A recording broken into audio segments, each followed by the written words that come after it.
Il est 22 heures et nous sommes le dimanche 19 janvier 2025. Mesdames et messieurs, bienvenue dans cette édition de votre journal de la soirée. Au sommaire ce soir, le ministre des Finances, M. Ilyas Moussa Dawali, a rencontré la Société internationale des finances du groupe de la Banque mondiale. Également dans l'actualité internationale, le médiateur qatari a confirmé aujourd'hui l'entrée en vigueur du cessez-le-feu. Voilà pour le titre. Merci si vous nous accueillez chez vous.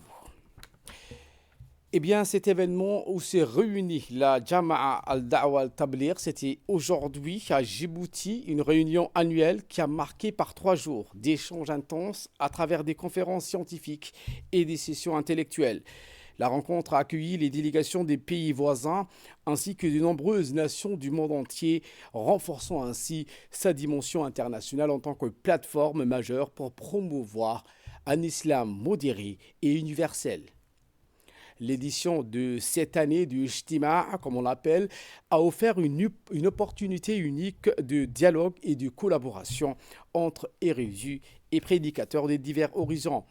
L'édition de cette année a offert une opportunité unique de dialogue et de collaboration entre érudits et prédicateurs de divers horizons.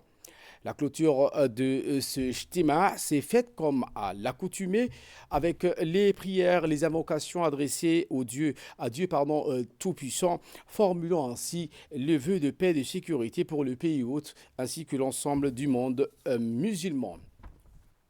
Le volet sécuritaire de ce Stima a été pris en charge, comme à l'accoutumée, par la gendarmerie nationale durant les 3 jours de déroulement. De cette rencontre religieuse, effectivement, un dispositif important de l'escadron de sécurité routière a été mobilisé pour assurer la régulation de la circulation et garantir la sécurité des fidèles venus au nombre pour participer à ces moments de recueillement. Aujourd'hui, dimanche 19 janvier, le dispositif a été renforcé tôt le matin par la gendarmerie des compagnies de Djibouti et de Balbala ainsi que par ceux du groupement mobile. L'on note également la présence du service de santé de la gendarmerie nationale. Ces derniers sont venus en renfort pour gérer le flux avec plus de 3000 véhicules et environ 90 000 fidèles venus donc participer à ce Ijtima, la rencontre annuelle entre érudits et les musulmans. Aucune anomalie donc n'a été constatée durant cette dernière journée qui s'est déroulée aujourd'hui.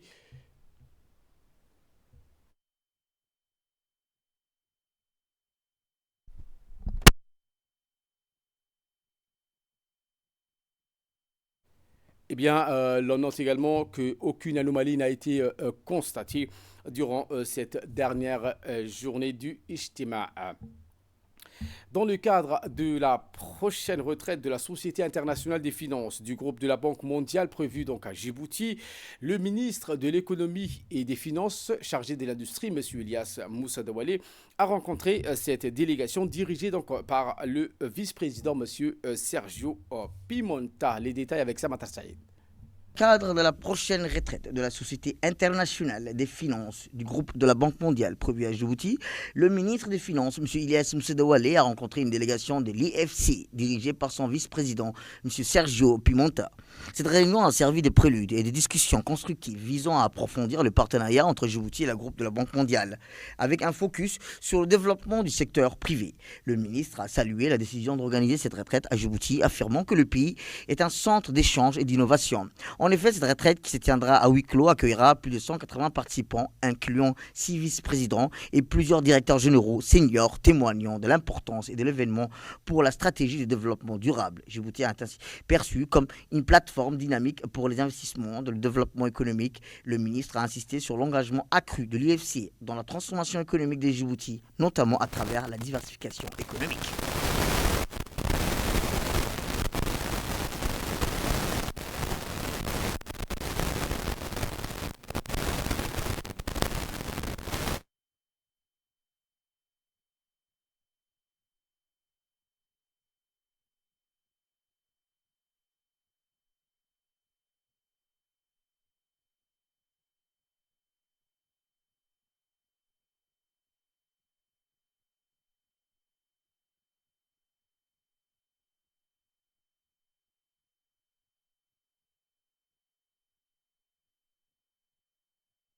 été reçu par le gouverneur de la Banque centrale de Djibouti ainsi que des acteurs clés du secteur financier national et régional. La retraite tenue dans un cadre propice à la réflexion stratégique avait pour objectif d'examiner les priorités de développement économique et les défis liés aux investissements privés à Djibouti. Cette rencontre avec le gouverneur de la Banque centrale et des responsables de la Société financière internationale de la Banque mondiale a été un point culminant avec la signature d'une convention entre les deux parties. Ce partenariat qui vise donc à renforcer la stabilité et la résilience du secteur financier djiboutien.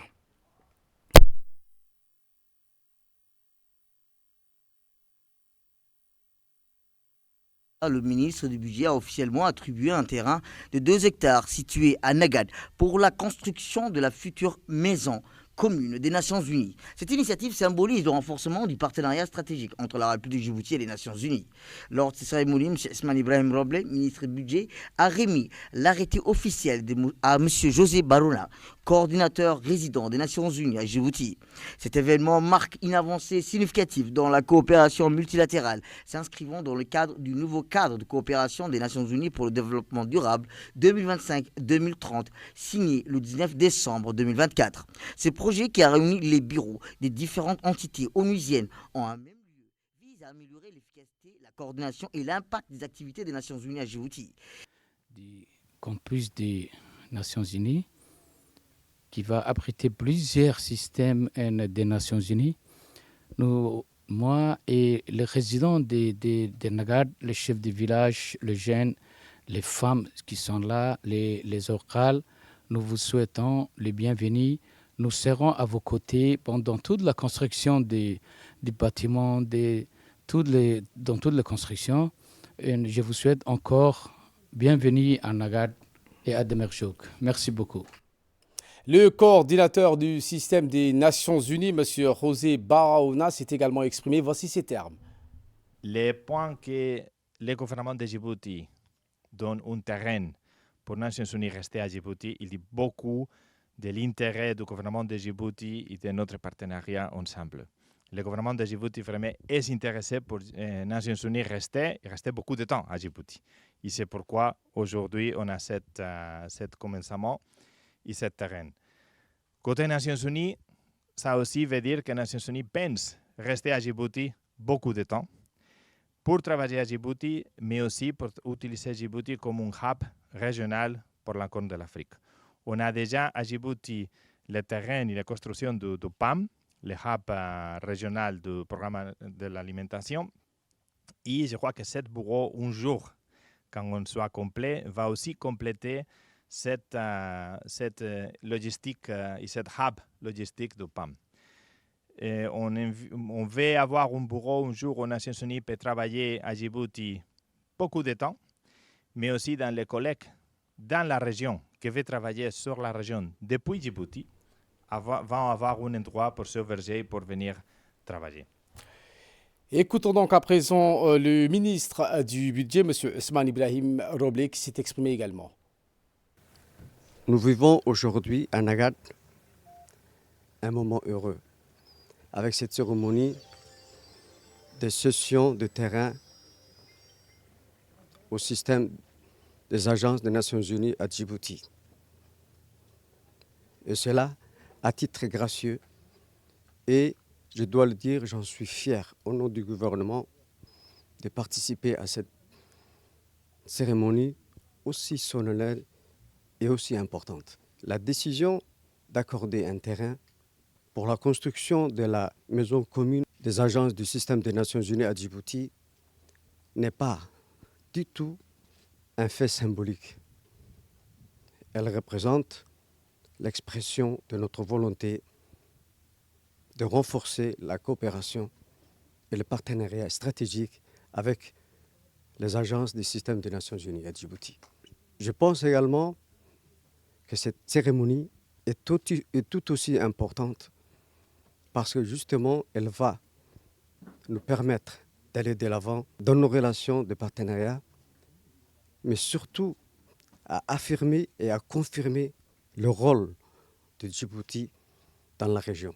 Je voudrais donc remercier le coordonnateur du système des agences des Nations Unies. La cérémonie d'aujourd'hui reflète beaucoup pour nous parce qu'elle également, elle va mettre sous le feu de la lumière le rôle central de Djibouti dans la région. Et c'est pour cela que nous nous associons avec le système des Nations Unies pour ensemble se consacrer aux idéaux du système des agences des Nations Unies, la coopération internationale, le développement durable, la solidarité régionale, continentale et mondiale même.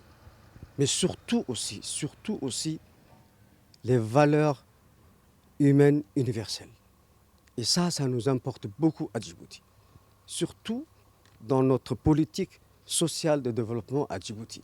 Et ça, c'est un vœu très cher également au président de la République, son Excellence Ismaël Omar Guelleh. Et en ce qui concerne le budget de cette année 2025 qui marque un tournant décisif pour Djibouti où la rigueur budgétaire devient le mot d'ordre de la gestion financière nationale.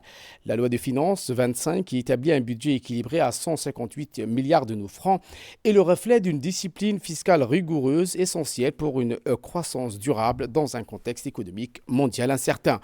La réduction des dépenses publiques de 7 milliards tout en maintenant les services essentiels soulignent une maximisation de l'efficacité des ressources.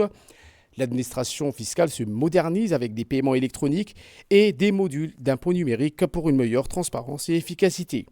La performance est le résultat d'une gestion financière stricte et efficace. Les recettes internes ont connu une hausse significative de 6 milliards de nos francs, compensant une légère diminution des revenus externes à 669 millions de nos francs. Le gouvernement donc a fait preuve d'une rigueur en réduisant les dépenses publiques de 7 milliards tout en assurant que le service essentiel continue donc de fonctionner sans interruption.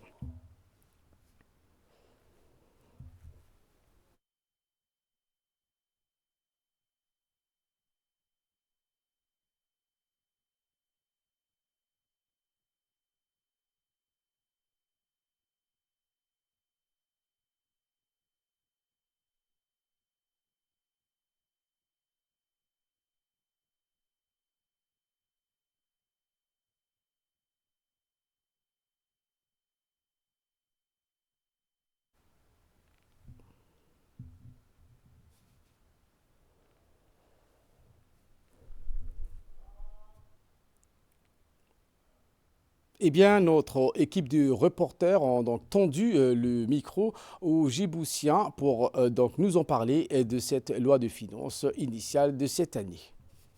Le budget de l'État, c'est la vie. C'est le budget de l'État, c'est les salaires, c'est beaucoup de choses. C'est ce qui sert à faire vivre surtout les employés de l'État. Et à faire vivre tout ce qui est infrastructure de l'État. L'État ne peut pas fonctionner sans budget. C'est comme si vous me demandiez est-ce qu'une personne peut vivre sans respiration. Donc c'est quasiment impossible. C'est surtout les impôts. Les impôts et les redevances de l'État. C'est ça qui sert à faire fonctionner le budget, et à créer le budget d'abord, puis à le faire fonctionner. C'est surtout les impôts. Les impôts des maisons, les impôts que les gens payent, ceux que le commerçant paye. C'est surtout, en plus de ça, ce sont les infrastructures de l'État qui font naître le budget. Par exemple, les douanes de l'État payent à peu près la moitié, d'après ce que je sais, ils payent la moitié du budget de l'État. Donc ce sont les infrastructures et les impôts qui servent à faire le budget. Le budget de l'État, c'est lorsque tout le monde, dans un pays, la population paye l'impôt. C'est cet impôt qui devient le budget. Et c'est grâce à ce budget que l'État va fournir les différents investissements de l'État. Les salaires, comme par exemple les salaires, les hôpitaux, les écoles et tout ça. Le budget sert c'est la puissance économique d'un pays. Pour que le pays fonctionne, pour que le pays existe dans le monde, ça dépend de sa population. Si la population paye l'impôt, le pays devient économiquement stable et il peut promouvoir des projets importants. Et donc enfin, quelles sont les principales sources de financement du budget? C'est les impôts que les gens payent, ce sont les administrations, ce sont les entreprises, ce sont toute l'économie qui rentre dans le pays, tout ce qui rentre dans le pays, qu'il soit des gens, qu'il soit des entreprises, qu'il soit des organismes, ils payent tout. Donc tout ça forme le budget. Et voilà qui nous ramène de parler de cette commission des finances, de l'économie générale et du plan. Cette commission des finances, de l'économie générale et du plan a poursuivi ses travaux aujourd'hui en procédant à l'examen de 2 projets de loi relatifs aux comptes financiers des institutions publiques. La séance présidée par M. Charmark Moussaharé a porté donc dans un premier temps le projet numéro 137 de cette année portant donc approbation au compte financier de l'Office national des eaux de l'assainissement de Djibouti. Pour cet examen, la commission a auditionné M. Mohamed Ahmed Awale, ministre de l'Agriculture, de l'eau, de la pêche, de l'élevage et des ressources halieutiques, accompagné de son secrétaire général et le directeur général de l'ONEAD. La deuxième partie de la séance a été consacrée à l'étude du projet de loi, le numéro 144, approuvant des rapports financiers de la CAM pour l'exercice 23. La session s'est déroulée en présence de Dr Ahmed Roubli Abdili et du directeur général de la CAM.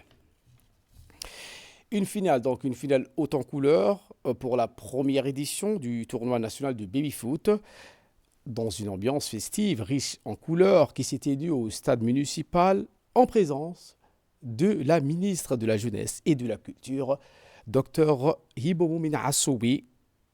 Mais également, donc, cette clôture a vu la participation du président de la commune de Boulaous, Abdelkader Iman, des hauts responsables de la Fédération djiboutienne de foot. La finale a offert un spectacle captivant opposant l'équipe du CDC de Dameljog et celle du CDC d'Arhiba. Après un match intense, l'équipe représentant la région d'Arta a décroché le titre de champion de cette première édition historique du foot du table. Lors d'un mot donc prononcé à la presse, la ministre de la Jeunesse et de la Culture, Dr Hibo Moumine Assoué, a félicité donc les jeunes participants pour leur talent, leur esprit d'équipe et leur détermination.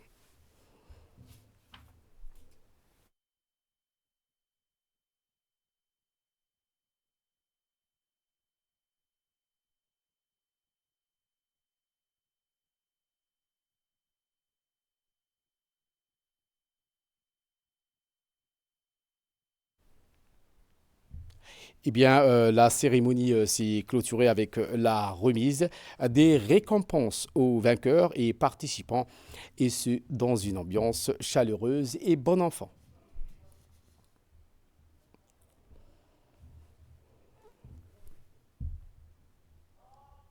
La ministre de la Jeunesse et de la Culture, Dr Hibo Moumine Assoué, a souligné l'importance de ce tournoi pour promouvoir les valeurs de compétition collective, de fair play et de cohésion sociale. Voici les propos de la ministre.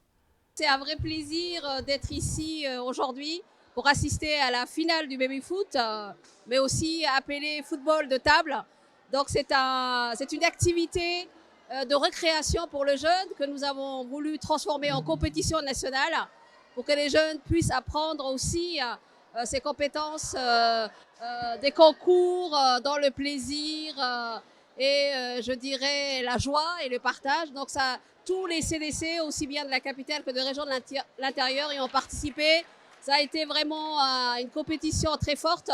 Dans certains pays, c'est un championnat national placé aussi haut que les autres disciplines sportives et récréatives.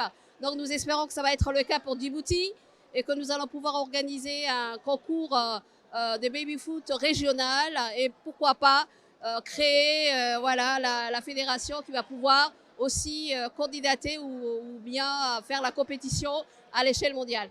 Il faut savoir que nous, quand on était jeunes, on aimait beaucoup jouer au baby-foot. C'est vraiment un sport, je dirais une activité qui est vraiment apprécié par les Djiboutiens au même titre que la pétanque et autres, mais que nous souhaitons faire émerger comme une discipline récréative et sportive qui peut porter aussi ou bien ramener beaucoup de succès et des trophées. Donc je félicite tous les jeunes qui ont participé. On a voulu privilégier l'option mixte pour que les filles et les garçons puissent y participer en équipe et concourir en équipe. Donc ça aussi, c'était une très bonne chose. Donc on leur dit bravo à tous, aux plus jeunes. Et à l'année prochaine, Inch'Allah, pour un concours encore plus développé. En bref et en image, avec cette participation de la journée de la célébration de la météo faite par le directeur général de l'agence de météorologie, Mohamed Ismail, au 150e anniversaire du département météorologique de l'Inde. Celui-ci représentait la grande corne de l'Afrique, en l'occurrence les 8 pays de l'IGAD, plus le Rwanda, Burundi et Tanzanie. La Tanzanie, le département météorologie indien a célébré ce 150e anniversaire des services distingués du département météorologique. À cette occasion, le directeur général de la météorologie, M. Mohamed Ismail, a rencontré la secrétaire générale de cette institution pour discuter d'une assistance technique et elle a promis de visiter Djibouti durant cette année. Et en même temps, le directeur de l'agence djiboutienne de la météorologie a signé une convention de partenariat entre l'agence djiboutienne et celle de l'Inde. Et à la page de la semaine de la solidarité, la ministre des Affaires sociales et des Solidarités, Mme Ouloufa Ismail Abdou, poursuit sa tournée dans les régions de l'intérieur. Ce dimanche, la délégation conduite par la ministre Ouloufa Ismail Abdou s'est rendue dans la localité de Ouéa, région d'Arta.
Eh bien, les habitants de Ouéa, comme hommes, femmes et enfants, se sont mobilisés au sein de l'établissement scolaire de la ville pour accueillir dans le joie et au rythme des chants traditionnels la ministre qui était accompagnée du préfet de la région et du président du conseil régional. Après un accueil chaleureux, la ministre et sa délégation se sont dirigés vers le site pour y rencontrer cette population qui l'attendait également.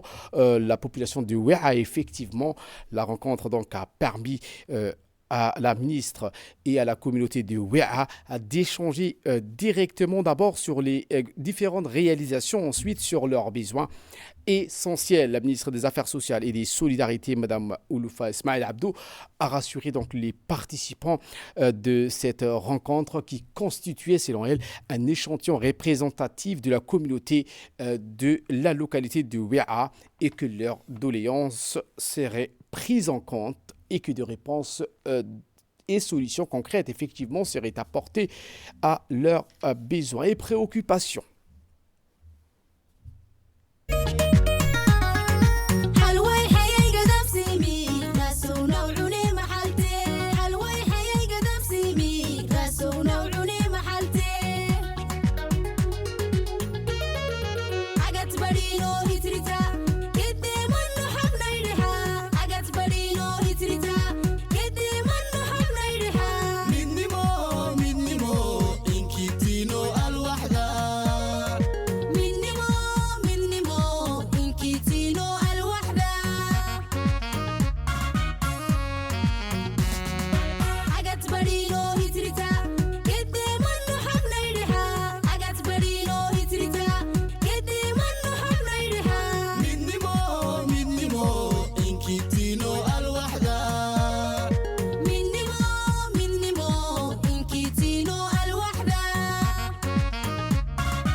Et après cet accueil chaleureux de la population de la localité de Ouéa à l'endroit de la ministre des Affaires sociales et des Solidarités, Mme Mouloufa Ismaïl Abdou, s'ensuit donc un débat. Les députés de la région ont pris la parole en premier. Ces derniers donc ont souhaité la bienvenue à la ministre des Affaires sociales et des Solidarités qui se trouve dans la région où ils sont issus. Ils ont également remercié les habitants de la localité de Ouéa pour la mobilisation sans commune mesure pour accueillir donc la ministre des Affaires sociales et des Solidarités.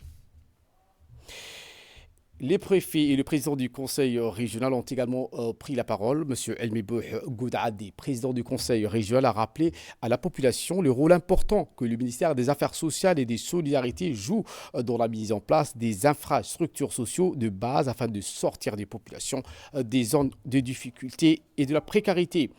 Et pour sa part, le préfet de la région d'Arta, monsieur Hassan Dabali Ahmad, a souligné combien la ministre des Affaires sociales et des Solidarités est devenue aujourd'hui un département incontournable de par son rôle croissant.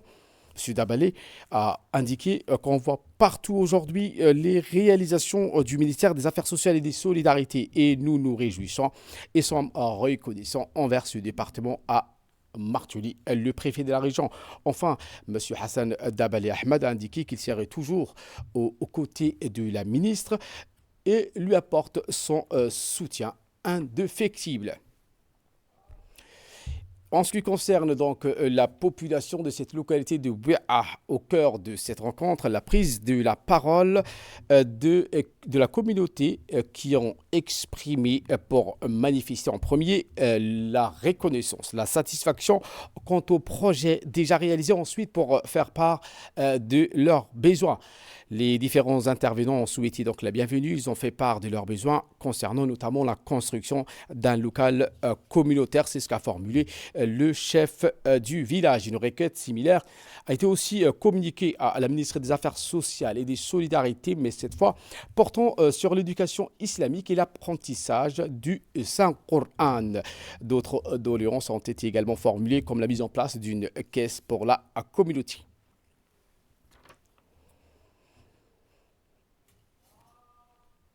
Et Madame la ministre Mouloufa Ismaïl Abdou a répondu aux questions de la population de cette localité de Ouéa. La ministre a en premier indiqué que nous sommes ici dans le cadre de la Semaine nationale de la solidarité sur instruction du chef de l'État et nous sillonnons les localités qui manquent des infrastructures essentielles afin d'y remédier. C'est par ces mots que la ministre des Affaires sociales et des Solidarités a débuté son intervention devant les représentants de la communauté de Ouéa. Toutes les couches sociales, eh bien, la ministre des Affaires sociales et des Solidarités est donc intervenue après les différentes demandes formulées par la population. Elle a rappelé que Ouéa devient une grande localité et que ces besoins ont évolué avec concernant la demande du local communautaire par le chef du village. La ministre a répondu qu'un local serait construit et comme la localité a grandi, ce local sera plus grand en conséquence. Ouéa a envoyé à Martuli, la ministre, à plusieurs étudiants à l'université de Djibouti, mais il existe aussi des jeunes qui se focalisent sur l'apprentissage de notre religion, en particulier la récitation du Saint-Coran. La ministre a promis donc à ces jeunes une école islamique ou madrasa et l'octroi de 57 ordinateurs. S'adressant donc à l'ensemble des participants à cette rencontre, Mme Mouloufa Ismaïl Abdou a rappelé les priorités de son ministère qui est de répondre aux besoins essentiels de la population.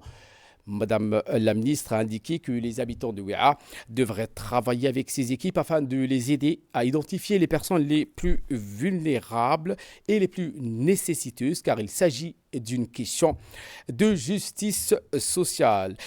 Il faut donc servir en priorité ceux qui sont vraiment dans la précarité avec l'élargissement au fur et à mesure du reste, a précisé la ministre lors de son allocution. Pour ce qui est de la caisse communautaire. La ministre a indiqué, comme Ouéa est située sur un corridor, elle a tenu donc à soutenir les femmes et les jeunes avec la mise en place prochaine de 4 caisses. Ouéa est un passage obligé pour tous les véhicules en partance et à destination donc de l'Éthiopie. Et vous avez une occasion à développer vos commerces, a insisté la ministre. Nous avons déjà réalisé, a conclu ses propos, la ministre des Affaires sociales et des Solidarités lors de cette rencontre avec la population de la localité de Ouéa. La réalisation de 29 projets et nous comptons donc élargir, a conclu ses propos Madame Loufa Ismaël Abdo lors de cette rencontre avec la population de cette localité. En nouvelle du monde, c'est donc cette trêve qui a eu lieu aujourd'hui avec les explications. Le médiateur qatari a confirmé aujourd'hui l'entrée en vigueur du cessez-le-feu à Gaza entre Israël et la résistance du Hamas, précisant que les noms de 3 otages israéliens détenus par la résistance du Hamas doivent être libérés dans la journée, avait été communiqué par Israël. Nous confirmons que les noms de 3 otages qui doivent être libérés aujourd'hui ont été transmis à la partie israélienne. Il s'agit là de 3 citoyens israéliens, dont l'un est aussi de nationalité roumaine. Voilà donc pour l'essentiel de ce 22h. Merci à vous de nous avoir suivis et très bonne suite des programmes sur Télé Djibouti.